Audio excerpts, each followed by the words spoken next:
அனைவருக்கும் வணக்கம் நண்பர்களே. இன்னைக்கு நம்ம உற்சாக நியூஸ் சேனல்ல நம்ம வீடியோல தொடர்ந்து எதை பத்தி பார்க்க போறோம்னா, முருகனுடைய ரொம்பவே சிறப்பான ஒரு கோவில் தான் இந்த திருச்செந்தூர் கோவிலுங்க. இந்த கோவில் மட்டும்தான் கடற்கரையில் அமைந்திருக்கு. அதற்கு காரணம் என்னன்னு தெரியுமாங்க? தற்போது பார்த்தீங்கன்னா இந்த திருச்செந்தூர் திருக்கோவில்ல பார்த்தீங்கன்னா அதிக மழை பெய்ந்திருக்கு. அதனால பார்த்தீங்கன்னா கோவில்ல நடந்த சில சுவாரஸ்யமான நிகழ்வுகள் என்னன்னு தெரிஞ்சுக்கலாம். மேலும் பார்த்தீங்கன்னா திருச்செந்தூர் கோவிலுக்கு செல்வதாக இருந்தீங்கன்னா நீங்க எப்படி வழிபட்டா விரைவில் திருச்செந்தூர் ஆலயத்துக்கு சென்று முருகப்பெருமானை தரிசிக்க முடியும்னு தெரிந்து கொள்ள இந்த ஒரு வீடியோவை நீங்க கடைசி வரைக்கும் ஸ்கிப் பண்ணாம பாருங்க. மேலும் நீங்க புதியவராக இருந்தீங்கன்னா மறக்காம நம்ம சேனலை சப்ஸ்கிரைப் பண்ணிட்டு கூடவே இருக்க பெல் பட்டனை கிளிக் பண்ணிக்கோங்க. நீங்க தனிப்பட்ட முறையிலும் ஜாதகம் பார்ப்பதாக இருந்தீங்கன்னா ஜாதகத்தின தெளிவான பதிவையும் பரிகாரத்தையும் பெற்றுக்கொள்ள நீங்க வீடியோல டிஸ்கிரிப்ஷன்ல கொடுத்திருக்க நம்பருக்கு மறக்காம கால் பண்ணி தெரிஞ்சுக்கோங்க. வாங்க நண்பர்களே, வீடியோக்குள்ள போகலாம். திருச்செந்தூர் திருத்தலத்துல பாத்தீங்கன்னா விடிய விடிய மழை பெய்ந்ததால பாத்தீங்கன்னா காயப்பட்டினத்துல திருச்செந்தூர்ல 15 சென்டிமீட்டர் மழை பதிவாயிருக்கு. வெயிலினுடைய தாக்கம் அதிகமாக இருந்த நிலையில இரவு முழுவதும் பாத்தீங்கன்னா அதிக அளவு கனமழை கொட்டி தீர்த்திருக்கு. நெல்லை தென்காசி மாவட்டங்கள்ல கனமழையும் வெளுத்து வாங்கியிருக்குங்க. இதனால பாத்தீங்கன்னா குற்றால அருவிகள்னு வெள்ளப்பெருக்கு ஏற்பட்டிருக்கு. இதே போல கனமழையால பல்வேறு இடங்கள்ல பாத்தீங்கன்னா தாழ்வான பகுதிகளில் வெள்ளம் போல் தண்ணி சூழ்ந்திருக்கு. அதிக மழை பொழிவை கொடுக்கக்கூடியதா இந்த வடகிழக்கு பருவமழை. இதனுடைய தொடக்கம் பார்த்தீங்கன்னா ஆரம்பமாயிருக்கு. வடகிழக்கு பருவமழை தொடங்க இருக்கக்கூடிய சூழ்நிலை கடந்த சில நாட்களாக பார்த்தீங்கன்னா பல்வேறு இடங்களில் பரவலாக மழை பெய்து வருது. தென் மாவட்ட கடலோர பகுதிகளில் வெயிலின் தாக்கம் அதிகமாக இருந்த நிலையிலால தற்போது மழை பெய்ய தொடங்கி இருக்குதுங்க. குறிப்பாக நீங்க பாத்தீங்கன்னா திருச்செந்தூர் காயல்பட்டினம் உள்ளிட்ட பகுதிகளில் 20 முழுவதுமே விடிய விடிய மழை பெய்திருக்கு. கொட்டி தீர்த்த கனமழையால பார்த்தீங்கன்னா தாழ்வான பகுதிகளில் மழைநீர் வெள்ளம் போல தேங்கிடுச்சு. இதனால பார்த்தீங்கன்னா அதிகபட்சமாக இந்த திருச்செந்தூர் கோவிலில் மட்டும் 15 சென்டிமீட்டர் மழை பதிவாயிருக்குதுங்க. மேலும் பார்த்தீங்கன்னா திருச்செந்தூர் முருகன் கோவிலுக்குள்ள தண்ணீர் புகுந்து இருக்குது. மேற்கு கோபுர நுழைவாயில படிக்கட்டுகள் வழியாகவும் திருச்செந்தூர் கோவிலுக்குள்ள தண்ணீர் புகுந்ததான்.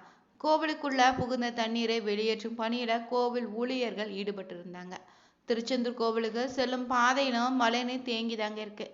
இரவு முதல் காலை 7 மணி வரை தொடர்ந்து கனமழையால மக்கள் இயல்பு வாழ்க்கை பார்த்தீங்கன்னா தற்போது முடங்கி இருக்குதுன்னே சொல்லலாம். முருகப்பெருமானுக்கு பார்த்தீங்கன்னா சிறப்பான கோவில்கள்னா அது 6 படை வீடுகள்னு சொல்லுவோம்.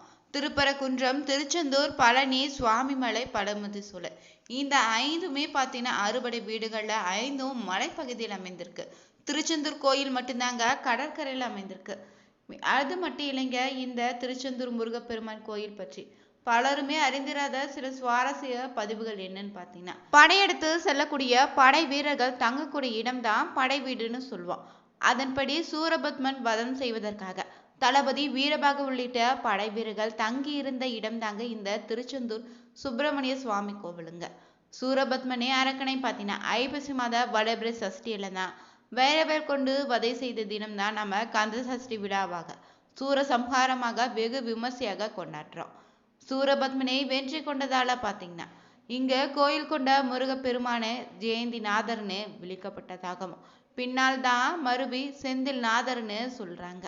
அதே போல இந்த ஊரும் திரு ஜெயந்திபுரனும் அதிலிருந்து தான் திருச்செந்தூர் என மாற்றப்பட்டதாகவும் சொல்லப்படுதுங்க. இந்த ஒரு கோவில் பார்த்தீங்கன்னா 2000 ஆண்டுகள் பழமையானதுன்னு சிலப்பதிகார குறிப்புகள் மூலம் நம்ம தெரிஞ்சுக்க முடியுது. இந்த இடம் பார்த்தீங்கன்னா முன்னோர் காலத்துல திருச்சிற்றளவாய்னு அழைத்திருக்காங்க. இந்த கோவிலுடைய அமைப்புன்னு பார்த்தீங்கன்னா முன்னுரையில சொன்னது போல 6 படை வீடுகள்ல மலை மீது அமர்ந்திருந்த கோயில் இது மட்டும்தான்.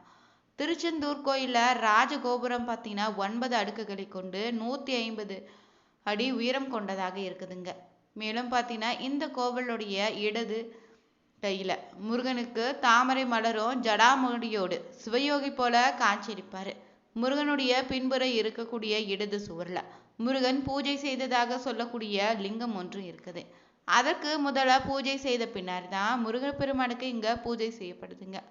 இங்கு பார்த்தீங்கன்னா சூரனை வதைத்த முருகன் 4 கைகளோடு சிவ பூஜை செய்து ஜடாமுடியுடன் தவக்கோலத்தில் காட்சியளிக்கின்றாரு.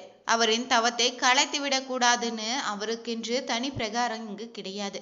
மூலவர் தெற்கு நோக்கி அமர்ந்திருக்கிறாரு. மேலும் இந்த கோவில்ல பார்த்தீங்கன்னா கந்த சஷ்டி விழாவில் கடைசி நாள்ல தங்க ஊர் பெண் தெய்வானியை திருமணம் செய்வதற்காக போர் முடித்து முருகனின் உக்கிரத்தை குறைக்கும் விதமாக இங்கு முருகன் மீது மஞ்சள் நீரூற்றி விளையாடுவாங்க. திருச்செந்தூர்ல கந்தசஷ்டி விழா வெகு விமர்சையாக கொண்டாடுவதற்கு மற்றொரு காரணமும் இருக்கு. சில முனிவர்களும் உலக நலனை காக்கத்தாங்க ஒரு புத்திரன் வேண்டுன்னு கருதி இந்த ஐப்பசி மாத அமாவாசையன்று தொடங்கி 6 நாட்கள் யாகம் நடத்தியிருக்காங்க. அந்த தவத்தின் பயனாக தான் அந்த ஆறுமுகன் தோன்றியதாகவும் சொல்லப்படுது. இந்த கோவில்ல பார்த்தீங்கன்னா காலை 5 மணிக்கு முதல் இரவு 9 மணி வரை நடை திறந்திருக்குங்க. திருச்செந்தூர் முருகன் கோவில்ல 9 கால பூஜைகள் சிறப்பாக நடத்தப்படுது.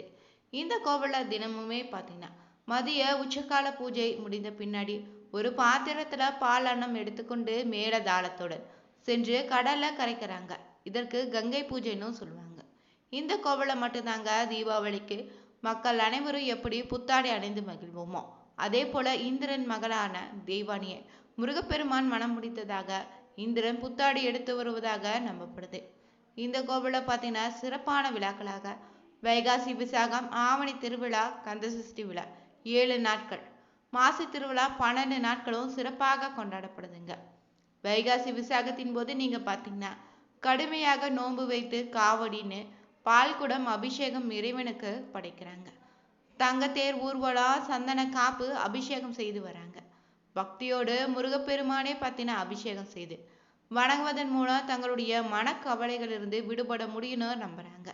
இங்கு கந்தசஷ்டி விரதம் இருப்பதால பார்த்தீங்கன்னா திருமணம் ஆகாதவங்க திருமண பாக்கியமோ, குழந்தை இல்லாதவங்களுக்கு குழந்தை பாக்கியமோ உண்டாகும்னு சொல்லப்படும். இந்த கோவில்ல அமைந்திருக்கக்கூடிய 4 கிணற்றுக்கும் சூரசம்ஹாரத்துக்கு கூட ஒரு தொடர்பு இருக்குதாங்க.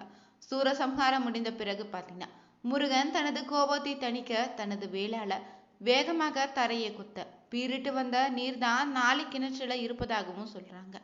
சூரபத்மனுடனான போரின் போது திருச்செந்தூர்ல முகாமிட்டு இருந்த போர் வீரர்களுக்கு தாகத்தை தீர்ப்பதற்காக தான் முருகன் தனது வேளால இந்த கிணற்றை உருவாக்கியதுன்னு சொல்லப்படுது. கடல் பரப்பை விட கீழே இருக்கக்கூடிய இந்த 4 கிணற்றுல ஊறக்கூடிய நீர் பார்த்தீங்கன்னா கடல் மண்ணினால் வடிகட்டப்பட்டு உவர்ப்பு நீங்கி இனிப்பு சுவையோடு உருவெடுக்குதுங்க. பலருக்குமே பார்த்தீங்கன்னா நீண்ட நாள் கனவு தாங்க இந்த திருச்செந்தூர் சென்று வழிபட்டு வருவது. பலருக்கு பார்த்தீங்கன்னா இது விரைவிலேயே நிறைவேறும். பலருக்கு பார்த்தீங்கன்னா எத்தனை முயற்சி செய்தாலும் தடைபட்டு கொண்டே இருக்கும். அப்படிப்பட்டவங்க எளிமையான முறையில தொடர்ந்து இந்த ஒரு விஷயத்தை செய்து வந்தாலே அந்த முருகனின் அருளால் பார்த்தீங்கன்னா நீங்க விரைவிலேயே திருச்செந்தூர் சென்று வழிபடலாம். திருச்செந்தூர் முருகன் வழிபாடு பார்த்தீங்கன்னா பலருமே தங்களுடைய வாழ்க்கையில தலையெழுத்தை மாற்றணும்னு நம்பி பலரும் பார்த்தீங்கன்னா செல்லக்கூடிய ஒரு அற்புத ஆலயங்க. அப்படி இருக்கையில இந்த முறையில வழிபட்டாங்கன்னா நிச்சயம் உங்களுடைய வேண்டுதல் எதுவாக இருந்தாலும் நிறைவேறும். அது எப்படின்னு தெரிஞ்சுக்கோங்க. நீங்க திருச்செந்தூர் செல்ல முடிவு செய்துட்டீங்கன்னா அதற்கு முன்னாடி ஏதாவது ஒரு வெள்ளிக்கிழமை நாளை தேர்ந்தெடுத்து வச்சுக்கோங்க. அந்த நாள்ல காலையில எழுந்து பிரம்ம முகூர்த்த நேரத்துல நீராடிட்டு பூஜை அறையில முருகன் படத்துக்கு முன்னாடியே ஒரு நெய் தீபம் ஏற்றி வழிபடுங்க. இந்த தீபம் பார்த்தீங்கன்னா வடக்கு நோக்கி எரியணும். அத்தோடு பார்த்தீங்கன்னா முருகருக்கு நீங்க நெய்வேத்தியமாக 1 டம்ளர் பால் வைத்துட்டா கூட போதும். அடுத்து ஒரு மஞ்சள் நிற துணியை எடுத்து வச்சுக்கோங்க. அதில் நீங்க பார்த்தீங்கன்னா 11 ரூபாய் நாணயத்தை எடுத்து ஒவ்வொரு நாணயத்தும் மஞ்சள் துணியில வைக்கும்போது ஓம் சரவணபவ என்னும் மந்திரத்தை சொல்லணும். இந்த நேரத்துல நீங்க எதற்காக செல்ல நினைக்கிறீங்களோ உங்களுடைய வேண்டுதல் எதுவாக இருந்தாலும் அதை ஒன்றை மட்டும் மனதார நீங்க முருகனிடம் கேட்டு பிரார்த்தனை செய்திடுங்க. இந்த 11 ரூபாயும் இப்படி வைத்த பிறகு ஒரு மஞ்சள் நிற நூலை கட்டி இந்த துணியை கட்டி அப்படியே வச்சிடுங்க. அப்படியே பூஜை அறையில இது இருக்கட்டுங்க. அதன் பிறகு பார்த்தீங்கன்னா வரக்கூடிய வெள்ளிக்கிழமையில திருச்செந்தூர் சென்று முருகனை வழிபாடு செய்த பிறகு நீங்க உண்டியல்ல இந்த நாணயத்தை போட்டுடுங்க. இப்படி நீங்க உண்டியலை செலுத்திய பிறகு அங்கே அமர்ந்து முருகப்பெருமானை மனதார வேண்டிக் கொண்டு அங்கேயும் ஓம் சரவணப எனும் மந்திரத்தை எத்தனை முறை சொல்ல முடியுமோ அத்தனை முறை உச்சரிங்க. பிறகு நீங்க வீட்டிற்கு வந்துடுங்க. இந்த ஒரு சூட்சும வழிபாடு பார்த்தீங்கன்னா உங்களுடைய வேண்டுதலை கட்டாயம் நிறைவேற்றி தருங்க. இந்த முடிச்சை கட்டி வைக்கக்கூடிய தினம் வெள்ளிக்கிழமையாக தான் இருக்கணும். ஆலயத்துல கொண்டு சேர்க்கக்கூடிய தினமும் வெள்ளிக்கிழமையாக இருப்பது ரொம்ப நல்லதுங்க. இப்படி உங்களுடைய வேண்டுதல் வச்சீங்கன்னா எதுவாக இருந்தாலும் பார்த்தீங்கன்னா நிச்சயம் அந்த முருகப்பெருமானுடைய அருளால விரைவில் நிறைவேறுங்க. திருச்செந்தூர் கோவிலுக்கு செல்ல முடியாதவங்க இந்த முடிச்சை பார்த்தீங்கன்னா உங்க வீட்டு பூஜை அறையில வைத்து தினந்தோறும் பார்த்தீங்கன்னா விளக்கேற்றி மனதார நீங்க வேண்டிக் கொண்டாலே முருகப்பெருமானுடைய அருளால ஏதாவது ஒரு வழியில பார்த்தீங்கன்னா நீங்க திருச்செந்தூர் செல்வதற்கான வழியினை ஏற்படுத்தி தருவாரு. இந்த வீடியோ பிடிச்சிருந்தா லைக் பண்ணுங்க, ஷேர் பண்ணுங்க, கமெண்ட் பண்ணுங்க. மறக்காம நம்ம சேனலை சப்ஸ்கிரைப் பண்ணிக்கோங்க. அனைவருக்கும் நன்றி நண்பர்களே.